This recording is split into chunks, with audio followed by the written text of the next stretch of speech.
அரசுக்கு தமிழ்நாட்டு மக்களுக்கு காட்ட வேண்டிய நீதியை தர வேண்டிய தொகையை தராமல் புறக்கணித்து வரக்கூடுவதை கண்டித்து திராவிடர் கழகத்தின் சார்பில் மிகச் சிறப்பாக நடைபெறக்கூடிய கண்டன ஆர்ப்பாட்ட நிகழ்ச்சிக்கு தலைமையேற்று கண்டன உரை சிறப்புரை ஆற்றியிருக்கக்கூடிய கழகத்தினுடைய தலைவர் வணக்கத்திற்குரிய தமிழர் தலைவர் ஐயா அவர்களே, இந்த நிகழ்வினுடைய இந்த கண்டன ஆர்ப்பாட்டத்தினுடைய நோக்கத்தை விளக்கி தொடக்க உரை ஆற்றியிருக்கக்கூடிய கழகத்தினுடைய துணைத் தலைவர் கவிமாமணி ஐயா கவிஞர் அவர்களே, ஆர்ப்பாட்டத்தில் கலந்து கொள்ளக்கூடிய கழகத்தினுடைய பொதுச் செயலாளர் மனோவேகத்தில் செயலாற்றும் ஆற்றமிகு மகத்தான செயல் வீரர் மாணவி ஐயா அன்புராஜ் அவர்களே, கலந்து கொள்ளக்கூடிய மாவட்ட ஒன்றிய அனைத்து கழகத்தினுடைய பொறுப்பாளர்களே, தோழர்களே, பெரியோர்களே, தமிழ் பெருமக்களே, அனைவருக்கும் சரியான வணக்கத்தை உரித்தாக்கிக் கொள்கிறோம்.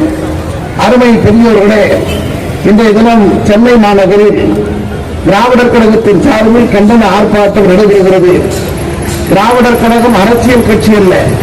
திராவிடர் கழகம் தேர்தலில் நின்று ஆட்சி அதிகாரத்திற்காக களம் கண்ட இயக்கம் அல்ல என்பது சொல்லாமல் அனைவருக்கும் தெரியக்கூடிய ஒரு நூற்றாண்டு வரலாற்றிற்கு சொந்தமான இயக்கம். அந்த இயக்கத்தின் சார்பில் 3வது முறையாக தேர்ந்தெடுக்கப்பட்டிருக்கக்கூடிய பாரதிய ஜனதா இந்திய துணைக்கண்டத்தை ஆளக்கூடிய ஒன்றிய அரசினுடைய பட்ஜெட்டை கண்டித்து எதிர்த்து இந்த கண்டன ஆர்ப்பாட்டத்தை நடத்துகிறோம். அரசியல் கட்சிகள் நடத்துவதில் பொருள் உண்டு. ஆனால் அரசியலே இல்லாமல் இருக்கக்கூடிய ஒரு இயக்கம் இந்த போராட்டத்தை ஆர்ப்பாட்டத்தை நடத்துகிறது என்று நீங்கள் நினைக்கலாம். திராவிடர் கழகம் அரசியல் கட்சி என்று நாங்கள் அரசியலில் ஈடுபடக்கூடியவர்கள் என்றாலும் கூட அரசியல் யாருக்காக இருக்க வேண்டும், அரசியல் எந்த மக்களுக்காக இருக்க வேண்டும் என்பதிலே கண்ணும் கருத்துமாக ஐயா பெரியார் காலம் தொட்டு தொடர்ந்து கவனித்து வரக்கூடிய இயக்கம் திராவிடர் கழகம்.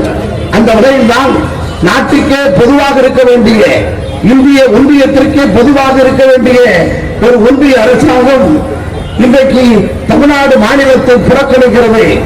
அப்படி புறக்கணிப்பதை கண்டித்து ஒரு ஆர்ப்பாட்டம், அந்த ஆர்ப்பாட்டத்திற்கு தலைமையேற்கக்கூடியவர் திராவிடர் கழகத்தினுடைய தலைவராக இருக்கக்கூடிய 91ஆம் வயதிலே பயணித்துக் கொண்டிருக்கக்கூடிய தமிழ்நாட்டின் மூத்த தலைவர். தமிழ்நாட்டின் மூத்த தலைவர் மட்டுமல்ல, இந்திய ஒன்றியத்தினுடைய மூத்த தலைவர். இந்திய ஒன்றியத்திற்கு மூத்த தலைவர் மட்டுமல்ல, இந்த நாட்டுக்கு தந்தை என சொல்லக்கூடிய காந்தி அவர்கள் காலம் தொட்டு ஜவஹர்லால் நேரு முதல் பிரதமர் காலம் தொட்டு இருந்த பிரதமர் வரிசையிலே, ஜனாதிபதி வரிசைகளிலே எல்லோர் காலத்திலும் மிகப்பெரியவருக்கு தந்தை பெரியார் இயக்கத்திலே இருந்து கலந்து கொண்டிருக்கக்கூடிய ஒரு தலைவர். அது மட்டுமல்ல, இன்றைக்கு மிக சிறப்பாக தமிழ்நாட்டிலே ராஜகோபாலாச்சாரியார், பெருந்தலைவர் காமராஜர், பேரறிஞர் அண்ணா, முத்தமிழறிஞர் கலைஞர், டாக்டர் எம்ஜிஆர், அம்மையார் ஜெயலலிதா, இன்றைய தினம் நாட்டை ஆண்டு கொண்டிருக்கக்கூடிய தமிழ்நாட்டுடைய முதல்வர் முத்துவேல் கருணாநிதி ஸ்டாலின் என தமிழ்நாட்டை அலங்கரிக்கக்கூடிய இந்த முதலமைச்சர் வரிசையிலும், அதற்கு முன்பு நீதி கட்சி காலத்திலிருந்து தொடர்ந்து இருக்கக்கூடிய இந்த மிகப்பெரிய வரலாற்றிலே, பெரும்பான்மை வரலாற்றிற்கு தான் நேரடியாக இருந்து அதை அனுபவித்து அந்த காலகட்டத்திலே மிகச்சிறந்த பொதுமக்களுக்காக பணியாற்றக்கூடிய ஒரு தலைவர் தலைமையில் நடந்து கொண்டிருக்கிறது. இது சொல்ல போனால் இந்தியாவில் இருக்கக்கூடிய அரசியல் தலைவர்களுடைய எந்த கட்சியாக இருந்தாலும் சரி, எல்லாவற்றிலும் மூத்த தலைவராக இருந்து கொண்டிருக்கிறார். அப்படிப்பட்ட தலைவர் இந்த கண்டன ஆர்ப்பாட்டத்திற்கு தலைமையேற்று நடத்த வேண்டிய அவசியம், ஒரு நெருக்கடி. இதற்கு மிகப்பெரிய காரணம், ஒரு மாநிலம் புறக்கணிக்கப்படுகிறது. ஒரு மாநிலம் என்பது சாதாரணமானதல்ல. இங்கு இருக்கக்கூடிய கிட்டத்தட்ட 39-40 தொகுதிகளிலே 40 வெற்றி பெற்று ஒரு மிகப்பெரிய அளவிற்கு கூட்டணி ஆட்சியில கூட்டணி மிகப்பெரிய அளவிற்கு பாராளுமன்றத்தில் நாடாளுமன்றத்தில் அமர்ந்திருக்கிறது. 39 இடங்களிலும் பிஜேபி தோற்கடிக்கப்பட்டிருக்கிறது. அந்த கூட்டணி தோற்கடிக்கப்பட்டிருக்கிறது. இந்தியாவின் நம்பர் 1 ஸ்டேட், நம்பர் 1 மாநிலமாக தமிழ்நாடு எல்லா துறையிலும் விளங்கிக் கொண்டிருக்கிறது. அப்படிப்பட்ட ஒரு மாநிலத்தை, அந்த மாநிலத்தினுடைய சர்க்காரை, மாநில அரசை, தமிழ்நாட்டை பட்ஜெட் தொடர்ந்து பட்ஜெட் அங்கே தாக்கல் செய்கிற போது இந்திய ஒன்றியத்தினுடைய நிதியமைச்சராக இருக்கக்கூடிய ஒரு பெண்மணி தமிழ்நாடு என்கின்ற பெயரை உச்சரிப்பதற்கு அவர் தயாராகல என்று சொன்னால் இந்தியாவுடைய தமிழ்நாடு இருக்கக்கூடாது என இந்த ஆட்சி நினைக்கிறதா என மக்கள் நினைக்க மாட்டார்களா? இல்ல தமிழ்நாடு என்ன இந்தியாவுக்கு இல்லையா? அந்த மேப்பில் கிடையாதா? உங்களுக்கு புரியாதா? தமிழ்நாட்டிலிருந்து ஜிஎஸ்டி வரவில்லையா? தமிழ்நாட்டிலிருந்து உங்களுக்கு வரி வரவில்லையா? தமிழ்நாடு தரவண்டிய தொகை தரவில்லையா? தமிழ்நாட்டுடைய பங்களிப்பு இல்லையா? எவ்வளவு தந்து கொண்டிருக்கிறார்கள்?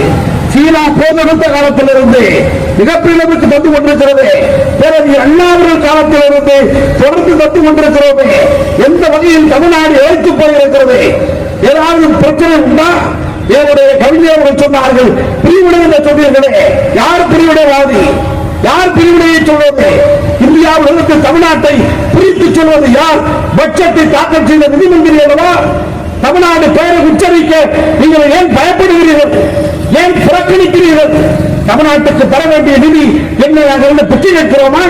பணத்தை கொடுத்து விட்டு கேட்கிறோம், வரியை கொடுத்து விட்டு கேட்கிறோம், கொடுத்த வரியிலிருந்து சட்டப்படியான பங்கை கேட்கிறோம். தரமாட்டோம் என்று சொன்னால் நீ மிகப்பெரிய அங்கே ஏமாற்றுவது அல்லவா? இவர் பிக் பாக்கெட் தரம் அல்லவா? இவர் போர்ஜரி அல்லவா? நம்பிக்கை துரோகம் அல்லவா?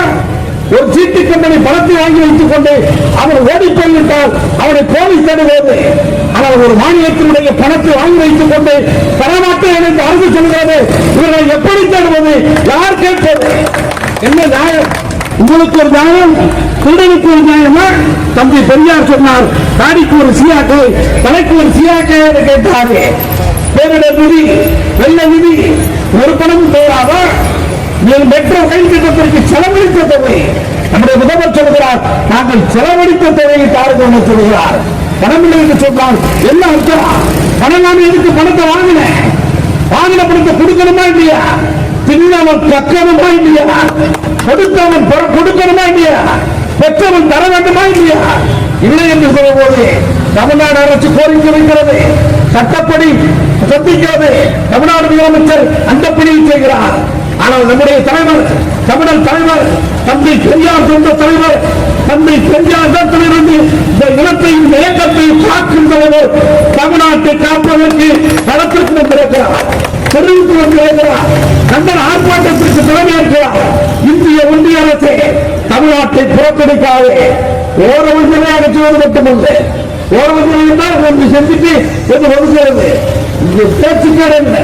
தமிழ்நாடு புறக்கணிக்கப்படுகிறது, ஒதுக்கப்படுகிறது, புறக்கணிக்கப்படுகிறது, வஞ்சிக்கப்படுகிறது, பிரிக்கப்படுகிறது, அசிக்கப்படுத்தப்படுகிறது.